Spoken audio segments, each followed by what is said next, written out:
Et du côté de Ville-Marie maintenant, le retour du centre aquatique dans la ville semble de plus en plus probable et un pas de plus a été fait dans cette direction récemment. Et Alexandre, vous avez rencontré les porteurs du projet.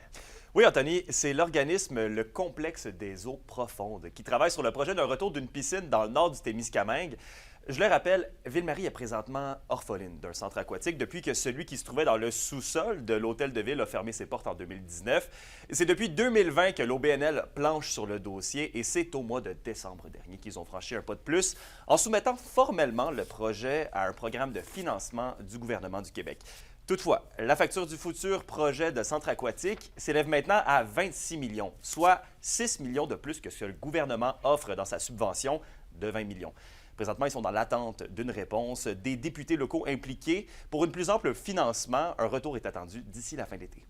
Diversifier l'offre en loisirs est essentiel pour garder un milieu dynamique, attractif. Alors ça, c'est un autre enjeu. Puis, on peut dire que l'ensemble de la population est derrière nous. Mais si tout va bien, nous, on pense que déjà vers la fin de 2025, on devrait pouvoir commencer la construction avec une ouverture pour 2026. Donc, c'est un endroit qui est parfait pour avoir une piscine parce que ça fait partie du circuit de sport, je pourrais dire. C'est près d'une école primaire, c'est près d'une école secondaire.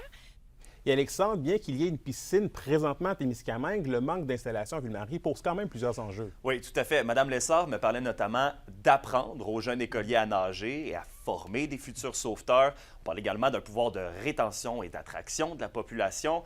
Si les loisirs sportifs, c'est une compétence qui relève des municipalités, le projet d'un retour est chaudement supporté par la MRC du Témiscamingue. Selon la préfète Claire Bolduc, Lorrainville avait également été envisagé pour l'accueil d'un centre aquatique. On peut l'écouter.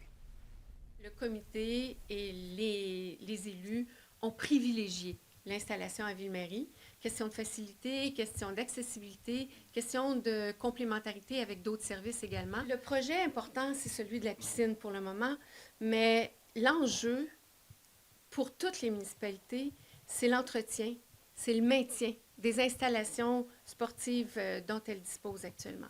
Politiquement parlant, nos élus au Québec et au Canada doivent comprendre qu'on n'est pas des colonnes de chiffres. Il y a des personnes, quand on parle de 16 000 de population qui résident, qui habitent sur le territoire ici, on habite le territoire, on y vit et on va en vivre, ça veut dire qu'arrêtez de nous compter.